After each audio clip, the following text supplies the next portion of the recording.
Well, hello and welcome to this English lesson about phrasal nouns. Now, you might be familiar with phrasal verbs, and you might not be familiar with what we call phrasal nouns. Sometimes they have a variety of names because in English, sometimes when we have something like a phrasal verb, we'll turn that phrasal verb into a noun. So, for instance, Jen and I sometimes like to get away for the weekend. Sometimes we like to go on a getaway. So the phrasal verb to get away can become a noun called a getaway. And I'll give you a whole bunch of examples like this in this lesson, this English lesson about phrasal nouns. Some will be directly connected to a phrasal verb, and some the connection isn't as clear as you might think. So once again, welcome to this English lesson about phrasal nouns, a ripoff. So this actually has two meanings, and it's interesting because sometimes people will buy a fancy purse or handbag, but it will actually be a ripoff, and we sometimes call it a knockoff. That means that it is fake. We also use this verb to describe when you get a bad deal. Like in the US, in the United States, eggs were almost $10 a dozen, and that's a ripoff. So this noun can have two meanings. It can refer to a fake item, like this is not a Gucci bag, it's a ripoff or a knockoff. Or you could say, I bought a car from my neighbor and it broke down right away, so it was a ripoff, like a bad deal. So those are the two meanings of ripoff. I've never bought a ripoff or a knockoff, but I know when I go to Toronto sometimes, there are people selling things like this for really cheap, and it can't possibly be real. It's definitely a ripoff or a knockoff. A breakup. So a breakup is something that happens when two people break up. So notice I've used the verb form. If two people are dating and then they don't like each other, they might eventually break up. That's the verb. But we also refer to it as a breakup. Joe is going through a really bad breakup right now. So Joe and his girlfriend are no longer together. They decided to break up, and now they're going through a breakup. So hopefully this is making sense. As I flip from verb form to noun form, hopefully you're getting an understanding. But you can see these two people look relatively sad. And they're not facing each other, so they're probably going through a breakup. They've decided they no longer want to be together. A blackout. So this is a word that we use to refer to a time when there is no power. Sometimes we call it a power outage. You can see that in the picture there. But we also refer to this sometimes as a blackout. We had something called rolling blackouts once when they were fixing the electricity, where we knew that every day for 3 days, we would have a blackout for 2 hours because they were repairing a large transformer. But you refer to something as a blackout when there is no electricity and you have to get out your flashlight in order to see what you are doing. And then there's, of course, an outburst. So you can burst out in laughter, but you could also burst out in anger. So we're flipping the verb form and making a new word called an outburst. This child is having an outburst. I'm going to imagine their parent, one of their parents said, you could no longer play video games. The time is up. And the child is now angry and having an outburst. So they are not happy with what is happening. So they are having an outburst. So again, if you told me a joke, I might burst out in laughter. If you were throwing things at me, I might burst out in anger. And then we use the noun version. We kind of flip it and say it is an outburst. That child is definitely having an outburst. A break-in. So I do have to explain that probably the proper form for most of these nouns is to have a dash in it, but it has become very common to not do that. But some words like break-in still require it. So a break-in is when someone enters your apartment or house in order to steal things. So it is a break-in. So a thief decides that they want to break in. There's the verb form. And then we then refer to it as a break-in. There was a break-in in my apartment building last night. There was a break-in last week at the mall. Someone broke in. So there was a break-in, noun. Someone decided to break in, verb. So a break-in, again, is when someone decides they want to, use a tool or pick a lock in order to get into a place they're not supposed to be and then steal things from that location. A giveaway. So a giveaway is when you give things away. So again, verb form would be, I'm going to give away candy today. But a giveaway would be a little more formal. Like this store is having a contest. They're having a giveaway. If you enter, you could win a gift card and then use that to buy things from that store. So a giveaway is the same as a contest. It's a little bit like, it's like a lottery, but instead of winning money, you win something. So sometimes a car dealership will have a giveaway where they give away a car. So a giveaway is a contest where you can win something. I didn't enter this one. I should have. I could use stuff from the hardware store. A drive-through. So this is another one. First of all, it has two different versions. The top one is like the quick version, and then we have the full version. A drive-through is a window on the side of a restaurant where you can order food or drinks, and then you can pick up the food and drinks. By the way, that truck there is called a pickup. That's another noun. I'll teach that one later. By the way, drive-through doesn't have to have a dash in it. So it can be drive-through with or without it. It can be either version of those. It's usually the top version. So they shorten the word through in order to make it, I guess it fits on the sign better probably. But sometimes in the morning, it's rare, I will go through the drive-through and get a cup of tea and a breakfast sandwich or something like that. So a drive-through, if you go to a McDonald's, if you go to a Burger King, they will most likely have a drive-through. And again, you can drive through the drive-through. So you could use it both ways. I try not to go through the drive-through too much because it's kind of expensive. A backup. So if you have a computer and you have important information on your computer, you should make sure you have a backup. So maybe you have a little external hard drive.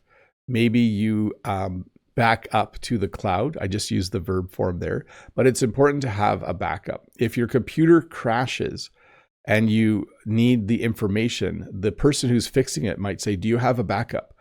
Maybe we can get your files and information from the backup. So it's always important to have a backup. If you can, you should have two backups. I always have two.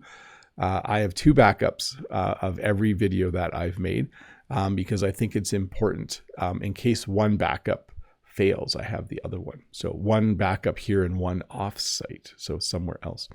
But yes, a backup would be when you decide you want to have a second copy of your data, you will have a backup. You will back up your data. There's the verb form. You will back up your data.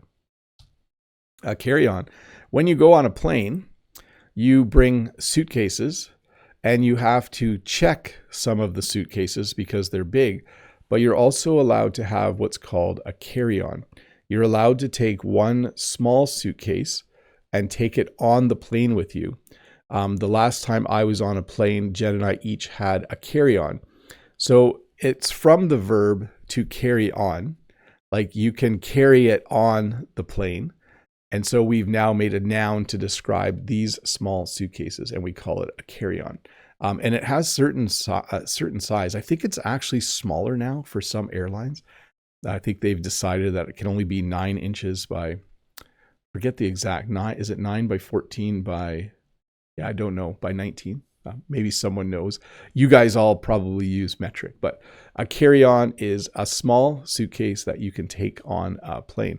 Brent is actually in Mexico right now, Brent from American English with Brent, and I'm sure that he has a carry-on with him that he took on the plane. A checkout. So when you are done shopping, you need to go to the checkout to pay for the things that you purchased. A checkout is the place where there is a cashier, a cash register, and then you have all of your items scanned and then you pay for them. So again, we can flip with this one from verb form to noun form. When it's time to check out, you go to the checkout. So when you have all of the things you need, when you're in a grocery store, for example, you think, okay, I have everything. I will now go check out. I'm going to go to the checkout, and they are going to tell me how much I need to pay. So a checkout is basically, right by the entrance exit of the store. That's where you go when you need to pay for things. A getaway. So Jen and I sometimes we're overworked and we need a small vacation. Jen and I do not go on very long vacations, but sometimes we need a getaway. A getaway is another name for a vacation. Okay. So someone at work might say, oh, I'm so stressed. I have vacation days coming and I'm going to go on a getaway. So a getaway is when you get away. So you literally leave where you are and you go somewhere to enjoy yourself. In Canada, it's very common for people, if they go on a getaway, to go somewhere warm in the winter. You can see a cruise ship in the distance here and beautiful blue water. And it's obviously somewhere warm because he's wearing shorts. So a getaway, the same as a vacation, the same as a trip. A handout. So in my class, I often, before class, will go to the photocopier and make handouts. A handout is a piece of paper, usually that a teacher will give you. Although if you go to a meeting at work, your boss might have handouts as well. So a handout, it has a few meanings, but in this situation, it means a piece of paper or several pieces of paper from the teacher. Now, just so you know, flipping back to the verb form, this teacher is handing out handouts.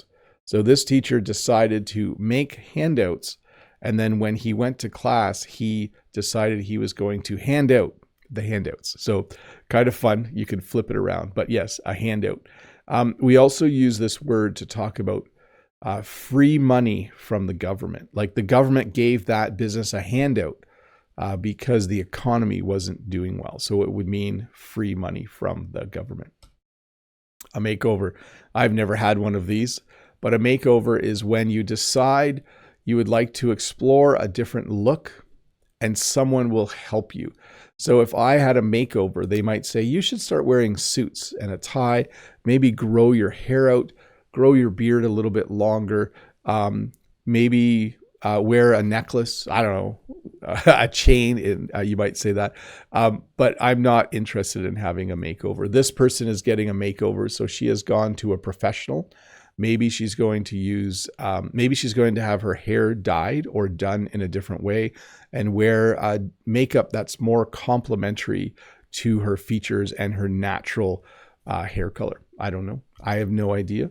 But a makeover is when, you just decide you want a new look. You want to look different. I think I would probably look pretty dapper wearing a suit and tie all the time, especially if it was tailored and really nicely made. But I'm going to just keep wearing the blue plaid shirts and cutting my hair like this for now. I don't need a makeover. A pickup. So this is technically a pickup truck. This style of truck in North America is called a pickup truck, but we have shortened this to just say a pickup. Does your friend have a pickup? Yes. I'm moving next week. Do you know anyone that has a pickup? Because I would love to be able to put my couch in the back because it doesn't fit in my van. So this we call the shortest version of the term is to just say a pickup. But yeah, the official name would be a pickup truck. And then of course it's called a pickup because you can use it to pick stuff up. A tip off. If you watch police TV shows or movies, sometimes someone will give the police a tip off. They'll call the police and they'll say, there's a robbery that's going to happen tomorrow at the bank. That is a tip-off. When someone phones the police before a crime happens to tell them it's going to happen, we would call that a tip-off. And I think this is the only time we use this word in that kind of situation. Like, I'm thinking if I was planning a surprise party, I could give my friend a tip-off, but I don't think we would call it that. I think it's mostly used, the police must love it when someone calls and says, there's going to be a crime tomorrow at 8 a.m. At the park. Be there. That's a tip-off, and they know to go and look for illegal activity. A warm-up and a workout. So I didn't know this, but a warm-up is what you do before you exercise. Sorry, I knew that. A warm-up is what you do before you exercise, but I didn't know, apparently you're not supposed to stretch too much before you exercise. You're supposed to do some mild activity. Like if you're going to run, you might walk briskly for 5 minutes before you start your run. You might rotate your joints. You might just do some movement to warm up. So when you warm up, you're getting ready to exercise. I was stretching the other day before I played badminton, and then my son said, you're just supposed to warm up. You're supposed to stretch after you exercise. So I need to do a little bit of reading, but this is my picture for a warm up. This person is getting ready to exercise. They are doing a warm up in order to warm up their muscles. And then a workout. So when you go to the gym, you go there to do a workout. This guy is doing bicep curls. I've never used a bar like that. I wonder if that helps. Maybe your wrists are a little turned in. I should try that someday. I don't have one. Anyways, a workout is something you do to be in better shape. It's something you do in order to exercise. So when you go to the gym, you go there to work out, but you go there to do a workout. So you can use the noun form if you want. So a workout, something you do at the gym. And it doesn't just have to be lifting weights. Like your workout might involve running on the treadmill. Maybe you do like a Pilates class, and then you lift some weights, and that's your workout for the day. You go to do a workout. A workaround.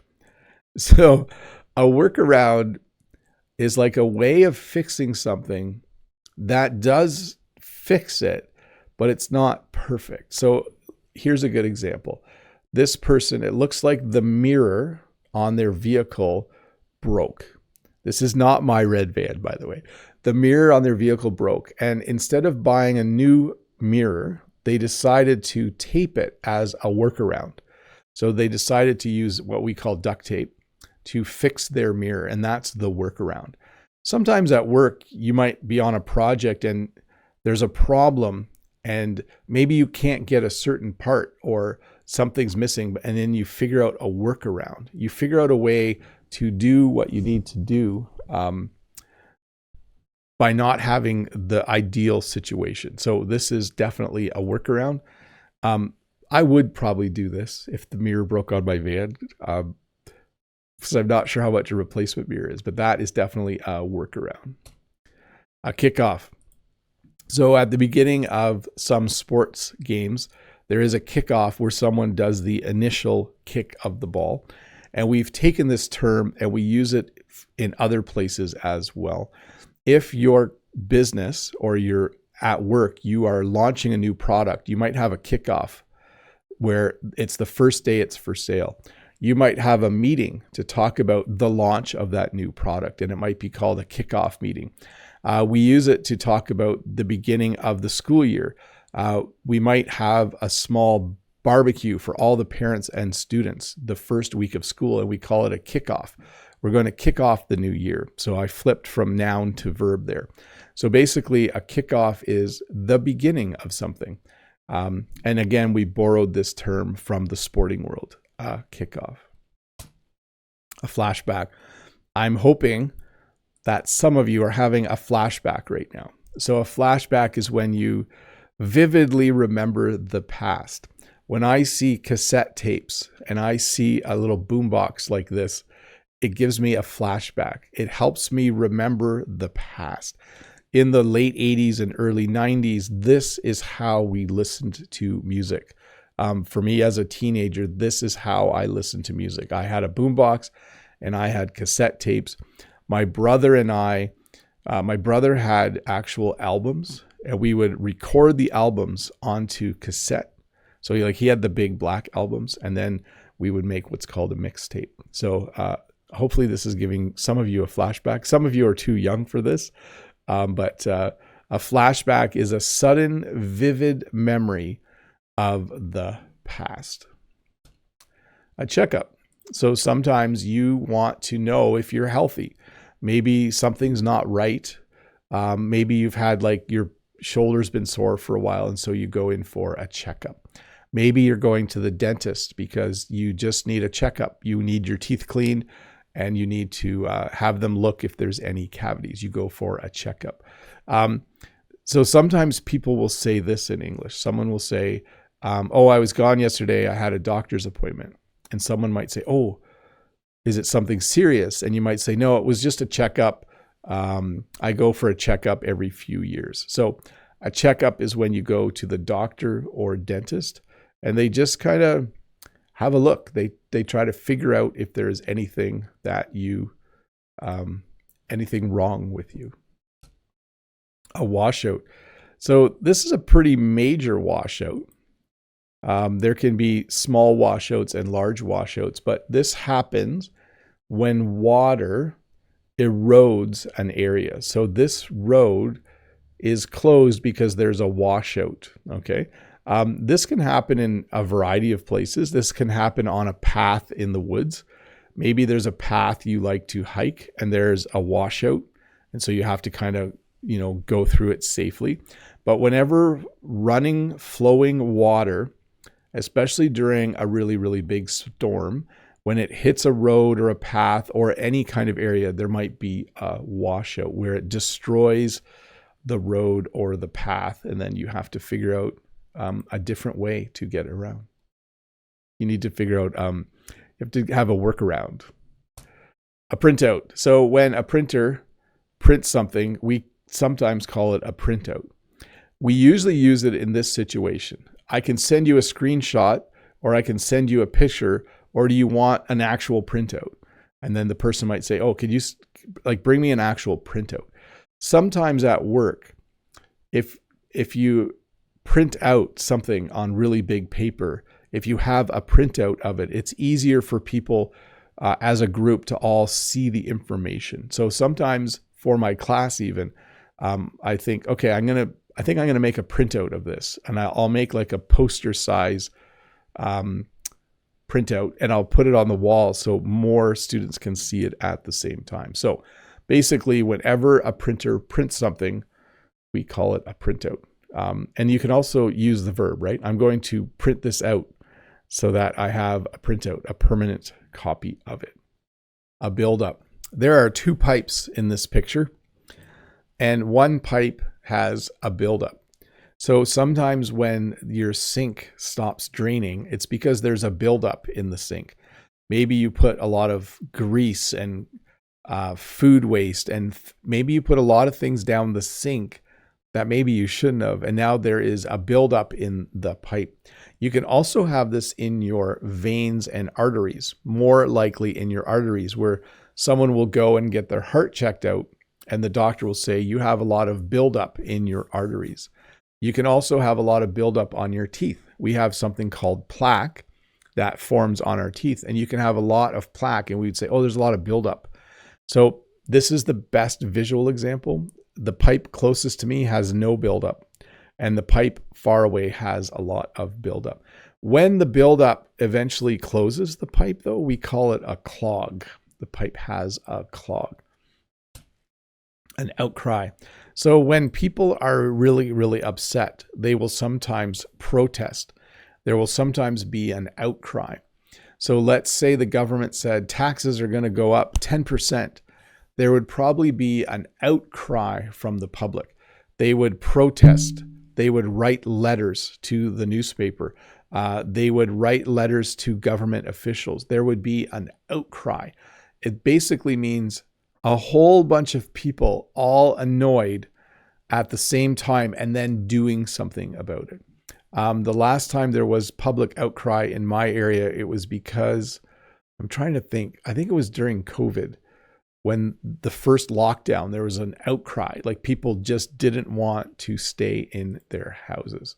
So an outcry is when a lot of people get upset at the same time about something. A hangout. So verb and noun, if you want to hang out, you might go to a hangout. This might be their regular hangout.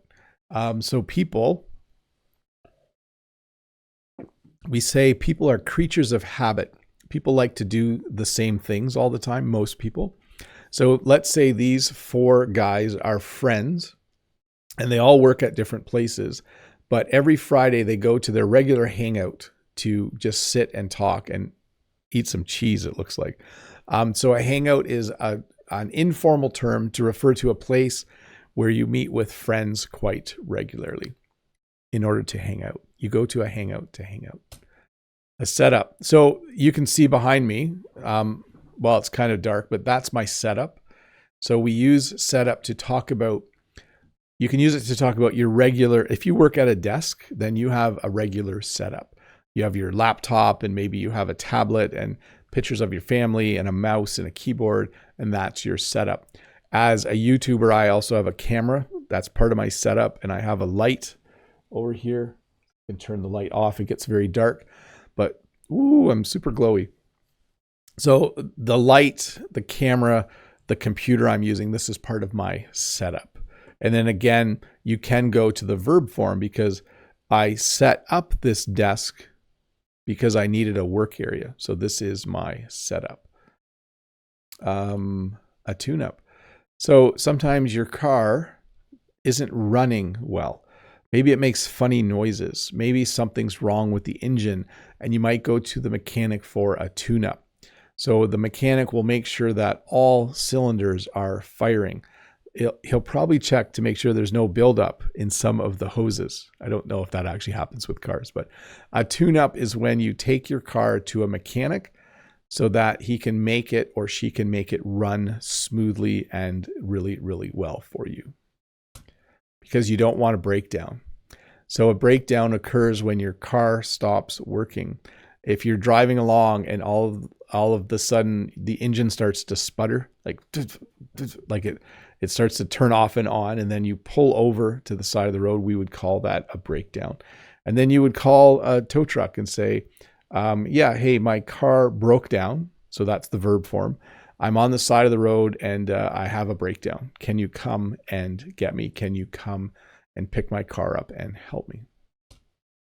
A breakaway. So a breakaway is when in a sport, someone has the puck or the ball or whatever, and they are ahead of everyone else. They're ahead of their entire team and the entire opposing team.